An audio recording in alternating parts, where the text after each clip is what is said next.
Meus irmãos e irmãs, nós temos a graça e a alegria, primeiramente, de termos fé. Somos pessoas de fé. E a nossa alegria maior não é apenas porque somos pessoas de fé, porque temos fé no único Deus verdadeiro, o Deus de Israel, o nosso Deus, o Deus da Sagrada Escritura. Um Deus que é uno e que se revela trino. Este é o maior mistério do cristianismo. Claro, a encarnação de Jesus é um mistério. O mistério da encarnação, que nós celebramos no Natal. O mistério da sua ressurreição é um mistério. O mistério da sua ascensão. São vários mistérios. O que é a palavra mysterium? É aquilo que nós entendemos, mas não totalmente. É possível entender, mas não em profundidade. Chega no momento é que é preciso a fé.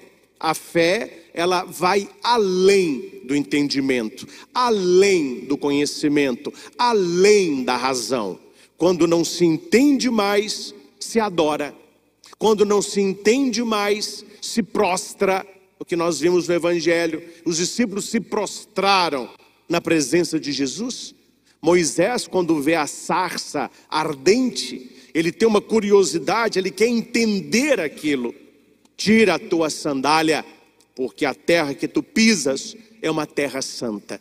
A Santíssima Trindade, o nosso Deus, não é um país que deve ser conquistado, mas é uma terra santa, é que se pisa com os pés descalços. Então, muito mais do que entender a Trindade, nós devemos adorá-la, contemplá-la e prostrarmos-nos na presença dela.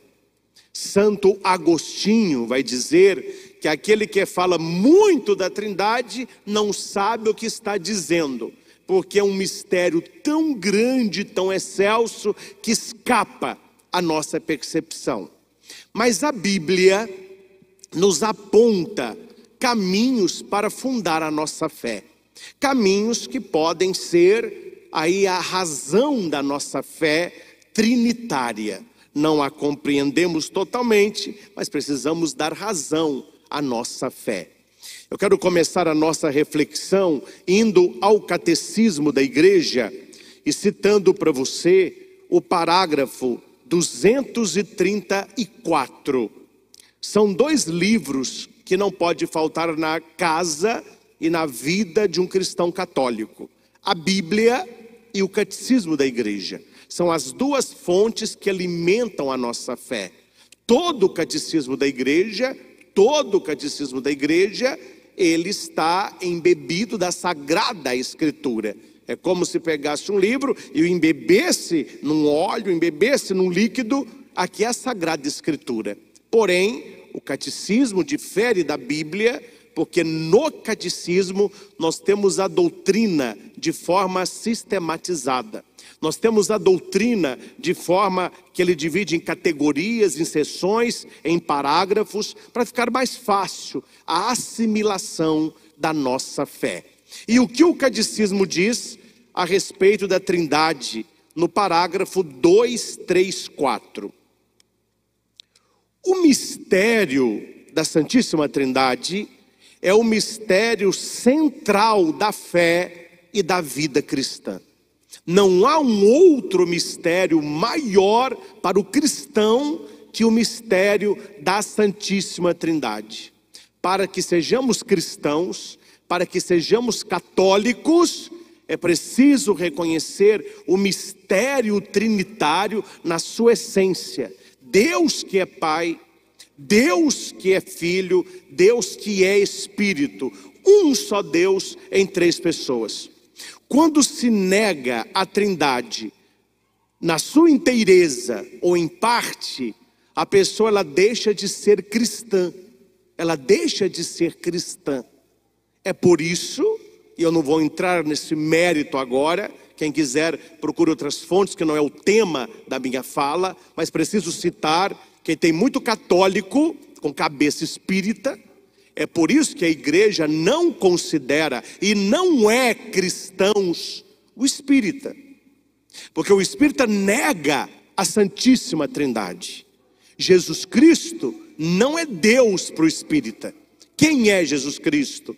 É um espírito reencarnado que chegou a uma perfeição e ele é um espírito de luz. E ele vai guiar a humanidade a esta luz e a gente vai purificando-se por sucessivas reencarnações. Essa é a doutrina espírita. Quem lê, é isso a fé deles. Respeitamos, mas não é a nossa fé. Jesus Cristo para o cristão, para o católico, nunca foi um espírito reencarnado. Nunca foi espírito de luz. E é bom ler para que você não seja um iludido, porque eu nunca vi tanto católico mal formado. Mal formado. Há no livro de Allan Kardec, e eu o tenho grifado, porque para uns eu tenho que mostrar o livro, onde ele diz com estas palavras, que o sangue de Cristo não tira pecado algum do mundo, que o que torna o ser humano melhor são sucessivas reencarnações. Então negou que Cristo é o Filho de Deus. Se o Cristo não é Filho de Deus, a Santíssima Trindade não existe. E quem nega a Santíssima Trindade não é cristão. Este é o princípio teológico. A questão aqui não é respeitar a religião dos outros, é não conhecer teologia, é não conhecer Bíblia, é não ter uma coluna firme daquilo que é o central na nossa fé, que é a crença e a fé na Santíssima Trindade, um só Deus em três pessoas. A igreja combateu durante séculos diversas heresias, e as heresias voltaram. Nós estamos vivendo um mundo herético, só que eu não estou entendendo que ninguém anda falando nada sobre isso. Eu já ouvi várias falas onde Jesus Cristo é um sociólogo, onde Jesus Cristo é um político, onde Jesus Cristo é um profeta, mas ele não é Deus. Ele é um homem muito bom, é um homem que passou por esse mundo fazendo um bem, é um homem com um coração grande, que até morreu na cruz por nós. Mas eles tiram a divindade de Jesus Cristo. Quem nega a divindade do Filho, haverá de negar a divindade do Pai. Quem diz não sou eu, é Santo Irineu, da Patrística, e está negando a Santíssima Trindade.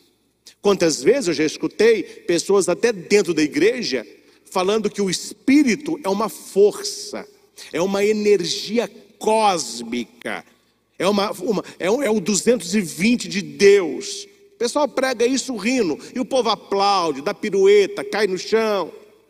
O Espírito Santo nunca foi uma força cósmica. O Espírito Santo nunca foi uma energia. Isso é a nova era. Isso é outra coisa.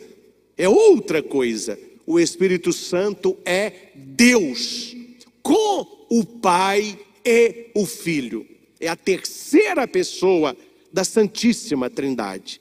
Aí você nota, quando você vai aprofundando em certas doutrinas, eles negam a Trindade veementemente. E como muitos não sabem, há lugares que dizem que Deus não é criador. Deus Pai não é criador. Ele é o supremo arquiteto. Ele colocou tudo em ordem, mas ele não criou. Negou a criação do Pai, não é cristão. Negou a Santíssima Trindade. E a igreja sofreu séculos e perdeu muita gente que deu a vida para defender o mistério da Santíssima Trindade. E o catecismo vem firmar isso. É o mistério central da fé e da vida cristã. Negou-se a Trindade, negou-se a obra criadora do Pai, negou-se a redenção do Verbo, que é Cristo, negou a divindade do Espírito, não é cristão, não é católico, não é trinitário. Crê em outro Deus e não no Deus da Sagrada Escritura. A Santíssima Trindade não é um conceito de Deus, é o mistério de Deus em si mesmo. Quando nós falamos que cremos em Deus uno e trino, não é uma categoria de Deus, não é um nome de Deus, não é uma definição de Deus, é a essência de Deus, aquilo que Deus é. E portanto, a fonte de todos os outros mistérios é a luz que os ilumina. É o ensinamento mais fundamental e essencial na hierarquia das verdades da fé. Toda a história da salvação não é senão a história de via e dos meios pelos quais o único e verdadeiro Deus, Pai, Filho, Espírito Santo, se revela e reconcilia consigo e une a si os homens que se afastam do pecado. Então, nesse pequeno parágrafo, a igreja nos coloca a importância de entendermos naquilo que dá para entender e vivermos a nossa fé trinitária. Muitas pessoas têm dificuldade de rezar. Ah, padre, eu não sei como rezar. Eu entro lá no meu quarto, fico perdido, não sei se eu leio Bíblia, se eu rezo o Pai Nosso, Ave Maria, eu não sei como que é a oração. A oração perfeita é a oração trinitária. E quanto não há referência à Trindade, saiba que uma das pessoas ali está. Eu posso rezar ao Pai. Pai nosso, que estais no céu. Oração ao Pai. Eu posso rezar a Jesus. Jesus, manso e humilde de coração, fazei do meu coração semelhante ao vosso. Eu posso rezar ao Espírito, Divino Espírito Santo, descei sobre nós. Vinde, Espírito Santo, enchei os corações dos vossos fiéis. Eu estou me direcionando a pessoas distintas do mesmo Deus. Mas a oração litúrgica, e o que nós estamos fazendo aqui, é uma liturgia. A missa é a liturgia por excelência. Não há oração, não há culto, não há manifestação alguma no mundo maior que a Santa Missa. A missa é o ápice. Não tem nada que o ser humano faça que agrade a Deus mais do que a celebração da Eucaristia. Todas as outras celebrações, todos os outros cultos, todas as outras fés estão abaixo da Eucaristia. A Eucaristia é o ápice da fé, porque na Eucaristia não somos nós apenas que oramos, é Deus que ora por nós, como eterno e sumo sacerdote, nos levando ao Pai e por Ele nos trazendo o Espírito. Por isso que a missa, ela é trinitária. E qual é a oração perfeita? A oração litúrgica por excelência. É a oração feita ao Pai, pelo Filho, no Espírito. Esta é a oração trinitária por excelência. E onde que ela está? Na Sagrada Escritura. Na boca de Jesus, no batismo. Nas introduções da carta de Paulo. Paulo, muito inteligente, ele vai escrever, quando a gente diz no início da missa, né? A graça de nosso Senhor Jesus Cristo, o amor do Pai e a comunhão do Espírito estejam sempre convosco. Isso é a igreja, não é da cabeça dela não. A igreja não inventou isso não. E isso é da carta de São Paulo. Toda carta que Paulo escreve, ele começa assim. Ou seja, a igreja entendeu o mistério da Trindade. A graça de nosso Senhor Jesus Cristo. Porque a graça nos veio por Ele. Ele é a encarnação do próprio Deus.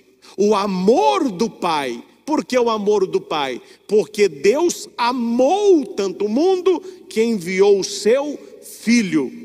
E a comunhão no Espírito Santo. Que comunhão que é essa? A união comum do amor do Pai pelo Filho, que é o Espírito Santo.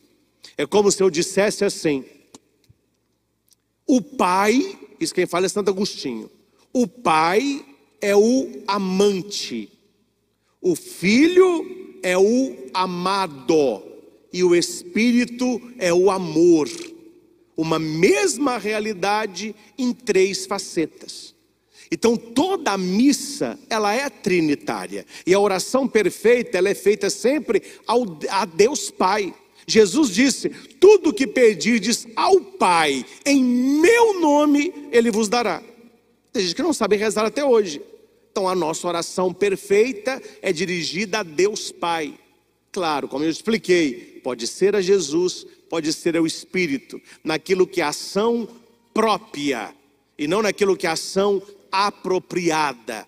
A ação própria do Pai é criar, a ação própria do Filho é salvar, a ação própria do Espírito é santificar, mas são ações trinitárias. Entre tantos exemplos, deixa eu falar da ressurreição. A ressurreição de Cristo é um evento trinitário. Eu posso dizer: Deus Pai ressuscitou Jesus. Estou certo. Eu posso dizer: Jesus ressuscitou. Estou certo. Eu posso dizer: Jesus foi ressuscitado na força do Espírito. Também está certo. A obra da encarnação é um evento trinitário. O Pai envia o anjo para saudar Maria. Maria fica grávida pelo Espírito e ela gera o Filho. Ao triângulo aí. A Trindade está sempre presente. No Antigo Testamento, o judeu não tinha compreensão trinitária. A compreensão trinitária nos vem de maneira clara com Jesus Cristo. Mas o Antigo Testamento, ele vai fundar o quê? O que Deus quer fundar no coração do seu povo? Aquele Deus que tira o povo do Egito para a terra prometida. Qual é o Deus que se revela? Por que a Bíblia bate nisso? Porque os egípcios e depois os romanos, eles eram politeístas. Tinham Deus para tudo quanto é causa. O grego, eu nunca vi tanto Deus na vida. Tanto é que Paulo, quando ele vai pregar no Areópago, ele viu Deus para isso: Deus da chuva, Deus do sol, Deus da saúde. E tinha um altarzinho lá escrito: ao Deus desconhecido. Ou seja, o grego tinha tanto medo de ter mais deuses, que ele deixava um altar assim: ao Deus desconhecido. Se aparecer algum, é ali, ó, pode pôr lá. Paulo, que é muito inteligente, ele começa a pregar e ele começa a falar assim: caros gregos, vocês me alegram muito. Político, né? Orador. Vejo que vocês são um povo muito religioso. Isso me agrada muito. É um povo temente. Eu vejo aqui tantos altares, tantos deuses. Mas o que me chamou mais atenção foi aquele ali. Um altar ao Deus desconhecido. E esse Deus desconhecido, esse único Deus que eu venho pregar para vocês. Aí ele começa: Jesus Cristo. E ele lasca a pregação. E muitos se convertem e acreditam que só existe um só Deus, que se manifesta em Jesus Cristo na força do Espírito. Mas se você pega o Antigo Testamento, você vai ver irmão muitas vezes batendo a mesma tecla: só existe um Deus, não fará para ti imagem alguma daquilo que existe no céu, na terra ou no mar. Adorarás só a Deus, não se prostrarás perante imagem alguma. Aí, gente, pelo amor de Deus, né? A pessoa que lê a Bíblia de qualquer jeito, que não tem um curso aprofundado, que não sabe nada de escritura, pega este texto e ele vai aplicar esse texto aonde? No santo. Pelo amor de Deus, é de lascar. É de lascar. É para tomar água com açúcar dia e noite sem parar. Povo que não conhece Bíblia, esmitalha o sangue. Tem que estudar, gente. Para falar de Bíblia tem que estudar. Não é mole. Bíblia não é fácil. Tem que estudar, tem que queimar cadeira, tem que ler, tem que ler, tem que reler, tem que comparar, tem que achar a chave bíblica. Porque quando eu leio Bíblia para mim, eu posso ler de qualquer jeito. Posso ler de qualquer jeito, posso interpretar de qualquer jeito. Mas quando, meu filho, eu estou num púlpito, com o microfone nas mãos, pregando para vocês aqui, para milhares que nos acompanham, não pode sair uma abobrinha. Eu não posso dar uma derrapada, porque você está sendo formado. Você está recebendo uma palavra segura. Não, se o padre está falando, então eu acredito na pregação que a igreja me traz. Então, no Antigo Testamento, quando os textos bíblicos falam sobre não fazer imagem, por que o texto está batendo nisso? Porque o povo de Deus viveu no Egito muitos anos. Tirar o povo do Egito é mole. Tirar o Egito do povo demorou 40 anos. E Deus sabia que o povo dele no Egito andava nas ruas e via Anubis. E via tantos outros deuses egípcios, e na cabeça deles haviam outros deuses. O que Deus faz? Tira aquele povo do Egito e diz: não tem outro Deus, existe um só Deus. Eu sou o verdadeiro Deus, aquele que vos tirou do Egito. Então você não vai fazer imagem de Deus nenhum, você não precisa de imagem, é o Deus invisível. Tanto é, preste atenção, isso aqui eles não contam, que lá no Novo Testamento, em Efésios, vai dizer assim, olha aqui o que a Bíblia diz: Jesus é a imagem do Deus invisível. Aquele Deus que o egípcio via, que o grego via, que o romano via, e que o povo de Deus nunca viu, eles ouviram em Jesus Cristo. Tanto que eles vão pedir: Senhor, mostra-nos o Pai, mostra-nos Deus. O que Jesus responde? Ô Felipe, por favor, né? Estou com você há tanto tempo, e você me pede isso? Quem me vê, vê o Pai. Eu e o Pai somos um. Jesus começa a revelar o mistério escondido no Antigo Testamento. É por isso que a primeira leitura que nós ouvimos do livro do Deuteronômio 4, 32 a 34, vai dizer assim: o nosso Deus tem a mão forte e o braço estendido. Não esqueçam tudo o que por ti o Senhor Deus fez no Egito. Reconhece e grava no teu coração que o Senhor é o Deus, atenção, lá em cima e cá embaixo na terra, e que não há outro além dele. O que Deus está fazendo com o seu povo? Monoteísmo. Existe um só Deus. O grego é politeísta, o egípcio é politeísta, o romano é politeísta. Vocês não, vocês são a raça escolhida, vocês são o meu povo. Eu sou o seu Deus e você é o meu povo. Eu serei para vocês um pai e vocês serão para mim como filho. É esta a formação do Antigo Testamento, batendo na tecla: existe um só Deus, um só Deus, um só Deus. Quando o judeu entendeu que esse Deus de Israel é um só, ele começa a se revelar como trino.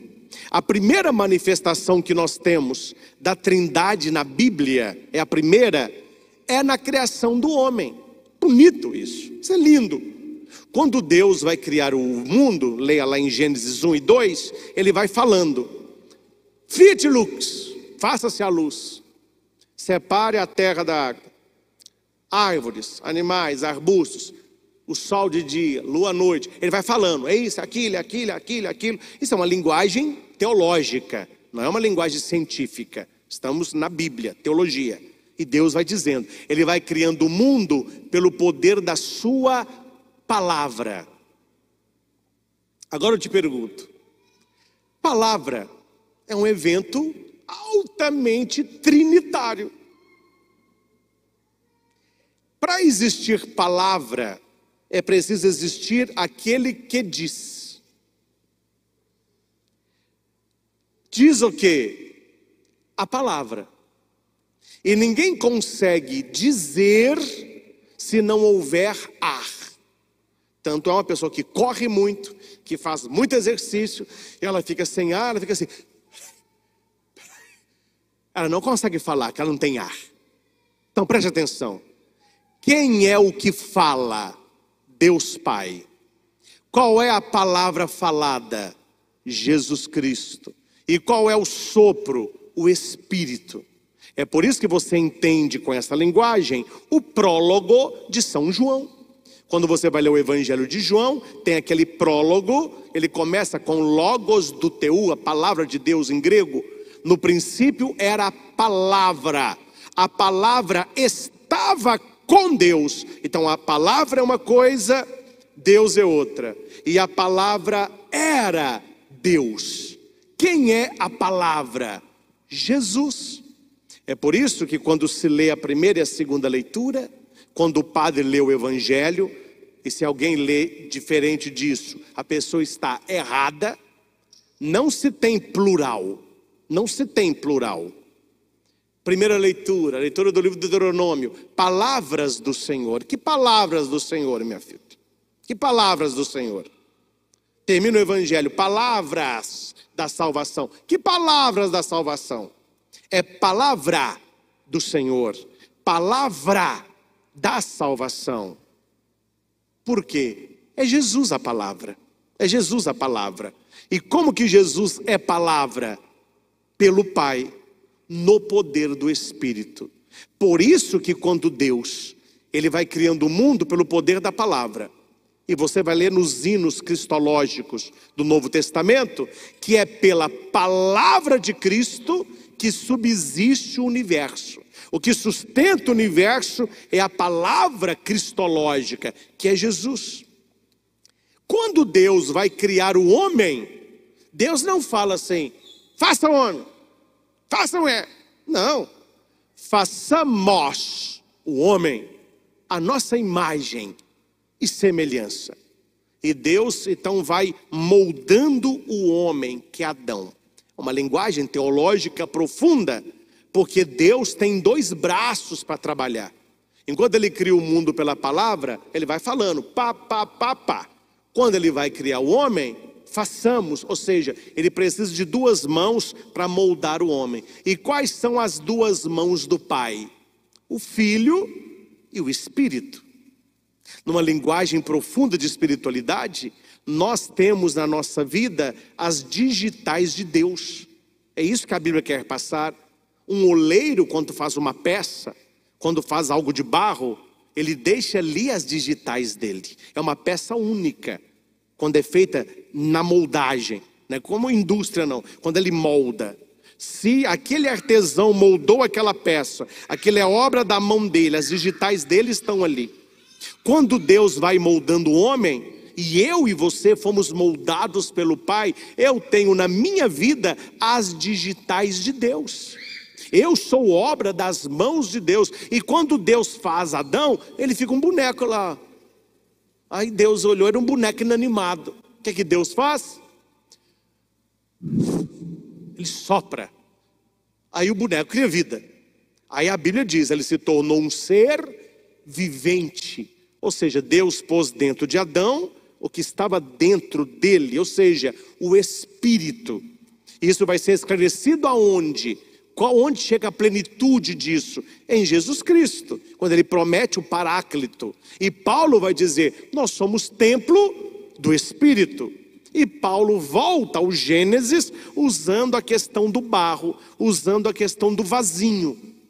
Paulo vai dizer assim, nós trazemos um grande tesouro num vaso de barro. Ele está fazendo uma analogia à criação do homem, a essas digitais de Deus.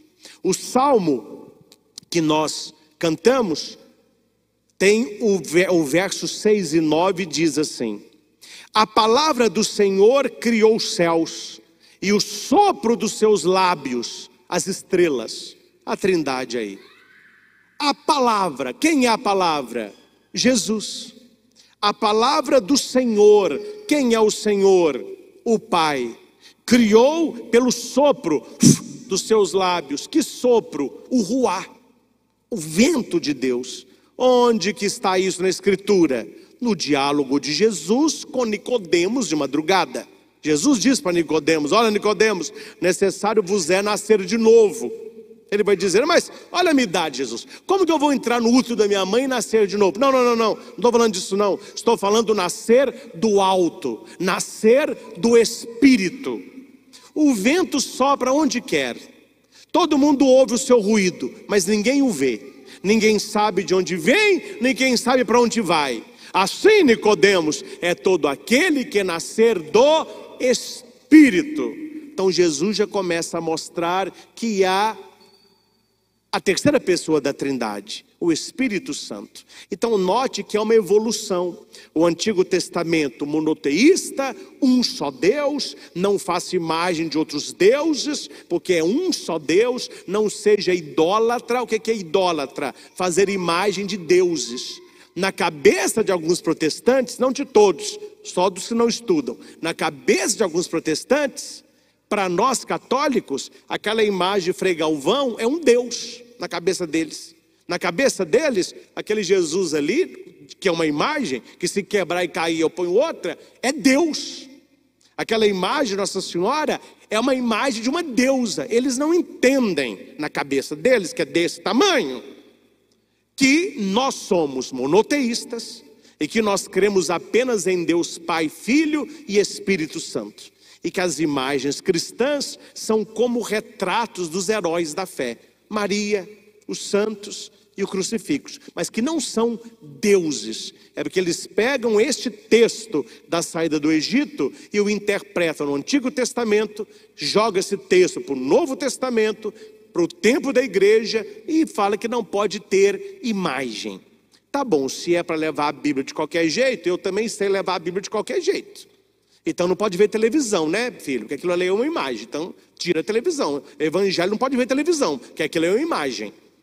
Não pode dar para criança boneca nem bichinho. Porque a Bíblia diz, não fará imagem de nada que está no céu. Eu já vi tanta criança protestante brincando com um passarinho de plástico. A Bíblia fala que não pode fazer imagem. Aquilo é um passarinho de verdade? Não, é uma imagem. Eu vejo muita menininha, filha de evangélico, com bonequinho no colo. É um boneco. Aquilo é uma criança de verdade? Não, o que é isso? É uma imagem, o neném também não pode. Então note que não é assim que leva a Bíblia. Não é assim que se interpreta a Sagrada Escritura. É preciso ir no contexto do texto para não virar pretexto. E muita gente usa textos bíblicos como pretexto porque não conhece o contexto. E qual é o contexto do Antigo Testamento? Monoteísmo, um só Deus. Qual é o contexto dos evangelhos? Jesus que revela ao Pai e nos dá o Espírito. Qual é o contexto de Atos para frente? A igreja que vive a época do Espírito. O próprio Deus que nos conduz. O Emanuel, Deus conosco. O Evangelho, e com ele finalizamos. Eu tinha muita coisa para falar, porque não está tempo não, viu? Nem a metade foi ainda não. Mas vamos no Evangelho. No Evangelho de Mateus, olha que bonito. Ele está no último capítulo. Como que Mateus começa o evangelho dele? Você será mãe do Emanuel, Deus conosco. Como que termina o evangelho? Eis que eu estarei convosco todos os dias, Deus conosco. Emanuel é Jesus e é Deus, que Deus conosco. O Deus em si é o Deus para nós. Isso é algo da teologia fantástica e que nós começamos com Jesus Cristo. Outras religiões não tem isso. Existe o Deus em si e há um Deus para nós. Não é o mesmo Deus, é uma faceta de Deus, é uma sombra de Deus, é um flash de Deus. Para o cristão não. Quando eles comiam com Jesus, quando eles andavam com Jesus, quando eles tocavam em Jesus, quando eles viram Jesus crucificado, quando eles viram Jesus ressuscitado, é Deus. Quer dizer, o Deus em si, ele se manifesta o Deus para nós na mesma essência. Por isso que o credo niceno-constantinopolitano, aquele credo maior, ele vai esmiuçar mais o símbolo apostólico, que é o credo que vocês sabem de cor, mostrando que a Trindade se revela em três pessoas. Creio em um só Deus, Pai Todo-Poderoso, Criador do céu e da terra. Creio em Jesus Cristo, seu único Filho, nosso Senhor, Deus de Deus, luz da luz, Deus verdadeiro, de Deus verdadeiro, consubstancial ao Pai. Por ele todas as coisas foram criadas, e por nós homens, para nossa salvação, se encarnou. Creio no Espírito Santo, Senhor, que dá vida, e procede do Pai e do Filho, e com o Pai e o Filho é adorado e glorificado. Ele que falou pelos profetas. É um credo mais esmiuçado, que vai nos mostrando o quê? O mistério revelado da Santíssima Trindade. E agora fica a pergunta, e a cereja no bolo para encerrar. Tá bom, padre, entendi tudo isso que o senhor disse. O mistério da Trindade, o Deus em si, o Deus para nós, o amante, o amado, o amor. Mas onde que eu entro nisso aí? Jesus responde no Evangelho. Nós estamos inseridos no mistério trinitário a partir do dia do nosso batismo. Quando você é batizado, você é jogado no coração do Pai, do Filho e do Espírito Santo. No Catecismo da Igreja, e nós estamos dando esse curso aí para quem é da comunidade Iluminar 7S, eles já estão estudando comigo isso. O Catecismo da Igreja na Cristologia. Já estudamos Jesus, o nome de Jesus, Cristo e daí por diante. Um estudo profundo. E nós já vimos, e os vídeos vão entrar em breve, que quando eu falo nome na Bíblia, eu não estou falando nome como o meu nome Cristian. Não, não é nome. Na Bíblia, nome é igual pessoa. Na Bíblia, o nome é pessoa. Então, quando Jesus chama alguém pelo nome, ele está conhecendo a história desta pessoa, a origem desta pessoa. Quando a Bíblia não fala nome, é porque nós estamos ali. Um cego gritou. Que cego que é esse? Pode ser eu, pode ser você. Bartimeu gritou. Então, é uma história. Tem nome. Então, quando Jesus diz assim: ide pelo mundo, batizai a todos em nome do Pai e do Filho e do Espírito Santo, é na pessoa do Pai, é na pessoa do Filho, é na pessoa do Espírito. E nós que somos batizados, nós somos filhos de Deus, nós somos irmãos de Jesus Cristo, e nós somos templo do Espírito Santo. A Trindade toca a nossa vida concreta. Viver como filho de Deus é diferente como aqueles que são filhos do cão. Se é que você me entende, tem que desenhar. Viver como filho de Deus é diferente daquele que não tem fé. Viver como filho de Deus é diferente daquele que não vem à igreja, daquele que não ouve pregação, daquele que não recebe comunhão. Porque é dose quando os daqui de dentro andam fazendo igual ou pior dos que estão lá fora. Tem alguma coisa errada. Nós somos filhos de Deus, batizados. O meu Pai é Deus, o meu Pai é o Criador. Eu me torno irmão de Jesus Cristo, não em igualdade de essência, que Jesus é Deus, eu não sou, mas irmão porque o Pai é nosso, e Ele é o primogênito, e a igreja, nós somos irmãos em Jesus. Então quem é irmão de Cristo vive diferente. Se eu vejo alguém na rua e vejo assim, peraí, aquela pessoa ali é meu irmão, aquela mulher que está passando fome é minha irmã, aquela pessoa está fazendo coisa errada é meu irmão. A gente vive diferente, a Trindade aí. E terceiro, eu me torno templo do Espírito Santo. O que é que o mundão diz?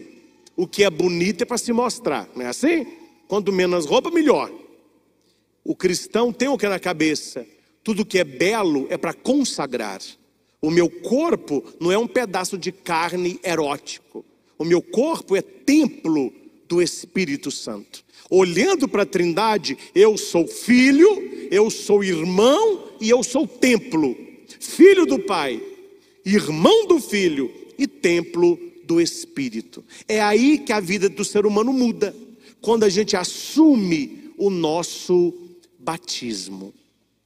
Falar da Trindade, meus irmãos, é muito bonito. E nós teríamos aqui tanta e tanta coisa. E eu tenho comigo na minha cabeça uma tese, e que muitos aqui já me acompanham, me conhecem, que a igreja ela tem os seus cursos bíblicos, ela tem noites de meditação da palavra de Deus. Mas a minha tese é uma, sou eu que penso assim.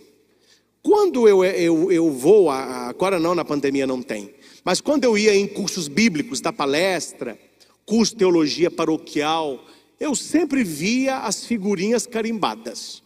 São os mesmos. É aqueles que já vão à igreja, aqueles que já estão ali comigo. Eu não vi carinhas novas. E agora vocês vão entender por que no domingo eu faço questão de ter uma pregação maior. Na minha cabeça, o meu tempo de pregação nesta missa é de 45 minutos, como se fosse uma aula. Aula de faculdade, cada aula são 45 minutos. Por que eu reservo esse tempo maior?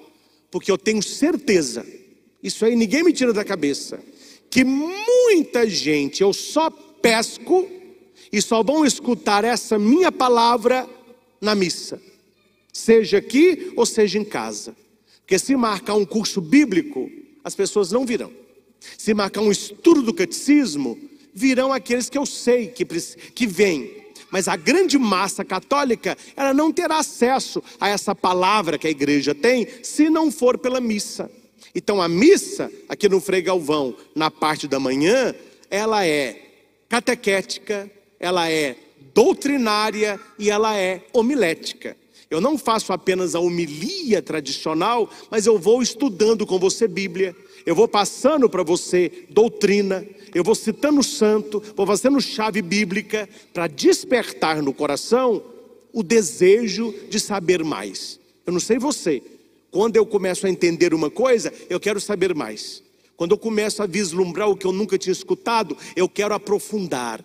É por isso que nessa missa da manhã, nós temos sempre 45 minutos de pregação. É uma verdadeira aula, onde nós vamos também para a homilia, mas eu vou na Bíblia, explicando os textos, vou na doutrina da igreja, citando documentos, porque é o único lugar que a gente consegue pegar muita gente.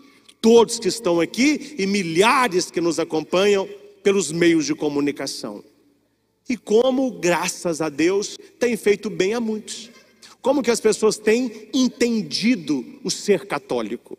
Como que gente que me escreve, padre, eu não li a Bíblia, nem Bíblia em casa eu tinha. Escutando aquelas homilias do domingo de manhã, nós começamos a pegar a Bíblia. Nós começamos a ler a Bíblia. Nós nem sabíamos que tinha um livro chamado Catecismo da Igreja. Para mim, catecismo era coisa de criança da primeira comunhão. A gente nem sabia que tinha um livro chamado Catecismo da Igreja, não. Aí quando a pessoa aprende, ela compra o catecismo, ela começa a ler. Meu Deus, mas é tanta coisa maravilhosa. Agora que eu entendi o que é ser católico, agora que eu entendi o que é ser cristão, eu não sabia nada disso. Eu era uma tábua rasa. A igreja é lugar disso. É lugar de revelar para vocês o mistério de Deus. Eu penso, e com isso eu finalizo, já falei 4 vezes, né, que eu estou finalizando. Agora é finalizando mesmo. Que os 10 anos que eu passei numa cadeira de faculdade, estudando para ser padre, serviu para alguma coisa quando o bispo me trouxe para uma igreja. Não é possível que o caboclo fica 10 anos ralando e comendo o livro de noite para não levar o povo a conhecer os mistérios da fé. Isso cabe a nós. Cabe a nós do clero católico, que recebemos uma formação específica para isso. Fomos retirados da família, fomos levados para o seminário, lá nós somos formados e uma vez aprovados e ordenados, colocados num lugar para guiar aquele povo para Deus, para revelar ao povo de Deus os mistérios da fé. Isso cabe a nós. E se nós não fizermos isso, quem fará? E aqui é meia culpa, né? Meia culpa, minha culpa. Foi porque muitos não o fizeram que perdemos tantos para o protestantismo, que perdemos tantos para outras denominações, que quem não conhece, troca muito fácil. Quem conhece, jamais abandona a igreja católica. Quem conhece, jamais abandona a Santa Missa. Quem conhece, jamais abandona a Eucaristia. Quando não se conhece, você troca coisas valiosas por ouro dos tolos. Não sei se você já viu o filme do faroeste americano, tem o ouro do tolo. Ele brilha, parece ouro, tem peso de ouro, Tem textura de ouro, quando você vai vender, não é ouro. Por que a pessoa compra o ouro dos tolos? Porque ela não conhece o verdadeiro ouro.